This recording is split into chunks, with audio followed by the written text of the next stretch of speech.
who is from Marysville, Washington. And Ron, are you there? Hello. Hi, Ron? Yes. Yeah, you're on the air. How you doing tonight? Pretty good. How are you doing tonight? Great, Ron. And, well, I want you to tell our listeners about your strange sighting. I believe that was June 18th, 2011 in the Marysville, Washington area. I believe Marysville is about 50 miles north of Seattle. And why don't you go ahead and tell people what you saw? Okay. Well, it was exactly 10:12. I went outside to feed my cat. My cat has intestinal problems, so he has to be fed every couple hours. Anyway, it was 10:12. I went outside to feed him, and I looked up and I saw what I thought was a helicopter, or maybe it was one of those Chinese candles, I thought. But then it was so bright that it was illuminating the bottom of the cloud. It was a cloud-covered night. It's just getting dark. It's June 18th, so the sun's up for a long time. Anyway, it was just getting dark. It was illuminating the clouds, and it was just bright, light coming from all around it, a huge halo around it.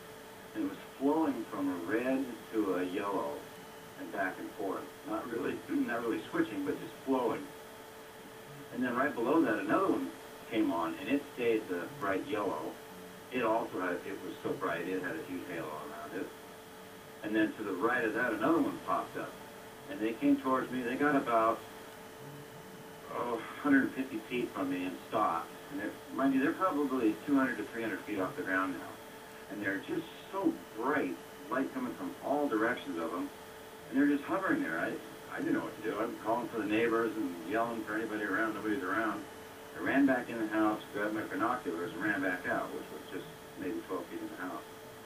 And so I started looking out for my binoculars to see if I could see anything more, and again, all I could see is this huge halo coming off of them. So then they start to climb, and so I'm following them up, and I go a little bit ahead of them to see where they're going, and there is this huge ship that's right directly above me, and I mean, this thing is huge. I'm going to estimate that this thing is probably 200 feet wide by, well, put it this way, the jumbo jet Dreamliner that Boeing has, that great big old plane, I think will fit inside of this craft. That's how big it is. Wow. It's just huge. Amazing. And it's not making any noise. It's black. And the only reason I can see it so well is because the sky is gray, because the clouds above it are gray.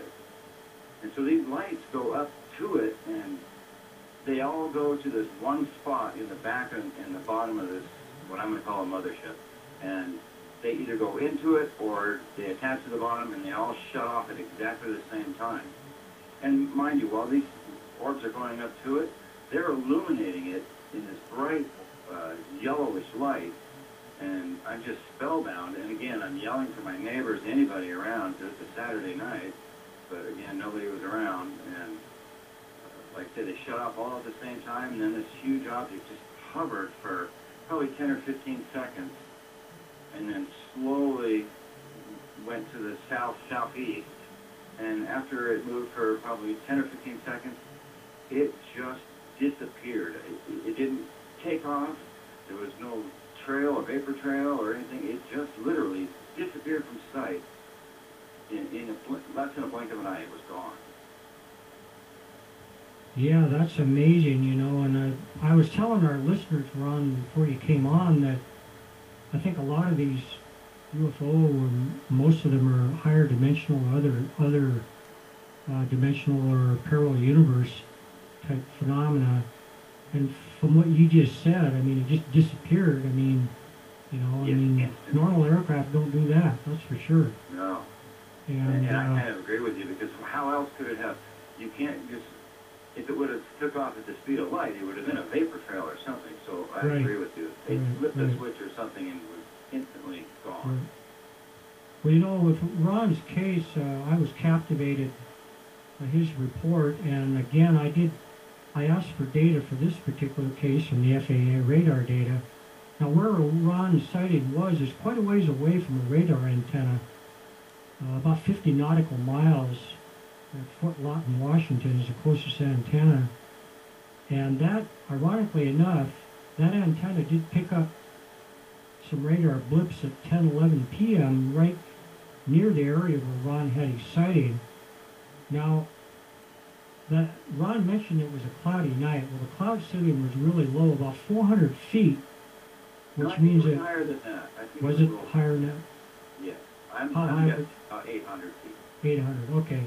Well, anyhow, that means you could still get a good estimation of the size of this thing just by the low clouds. And then the radar antenna that was almost, something that low, below 800 feet, was almost below the radar horizon. So the fact that it would pick anything up that far away means a fairly strong return. And it could have been that big, so to speak, mothership that we saw.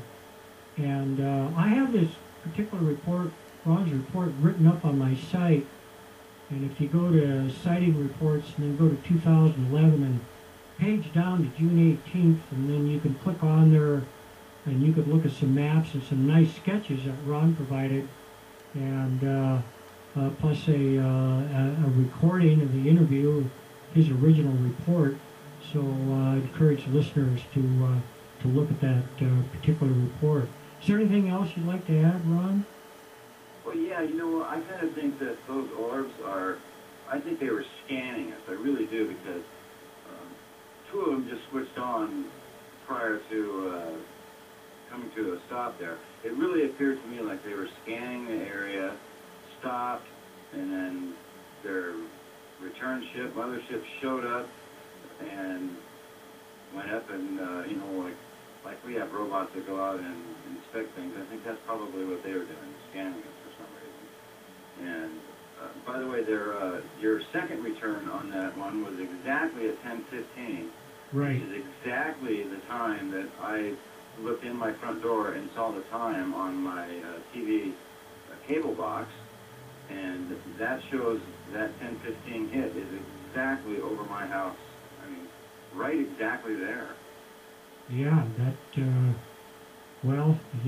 that's pretty compelling, because anything that far away at 50 nautical miles that shows up has got to be a pretty, something's there. It's not just what we call a radar angel. And or weather returns generally happen closer to the radar antenna. I always like to look at radar visual cases farther away from the radar antenna, because I know if I see something there, it's compelling. If it's closer to the antenna, there's a lot of other things. I mean, radar can pick up traffic and even waves in the ocean, as a run down at Fort Lawton does. So, yeah, that's quite a case, and that's one of the better cases that I've looked at in 2011. And, one more thing was sure. that we live right on the approach to the Arlington Airport. My backyard is directly under the approach. And, if you stand in my front yard, you're not under the approach. You stand in my backyard, you're under the approach. That's how low it is. It's probably 2 miles from the airport.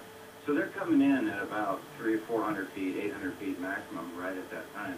And it's just ironic that, or I guess not ironic, but it was in the path of a plane. Had a plane come in, it was pretty close to being in the path, and there could have been an accident. It was that close to the runway. Nothing came in, but, I mean, it was that close. Well, that's the path to the landing at Arlington. Well, that's an interesting point, because I work with another group that investigates aviation safety related to UFO activity. The case in O'Hare in 2006, and then another case in Orlando, Florida, where obviously close to aircraft and pose a safety hazard, and indeed that has happened. And yes, I mean, something unknown flying around in the approach pattern of aircraft, particularly on a night like that where you got a low cloud ceiling, it definitely would be a hazard. So, well, Ron, we thank you for your time, and keep watching the skies and keep your camera ready. Indeed. Thank you for the story. Okay, Ron, you have a good evening now.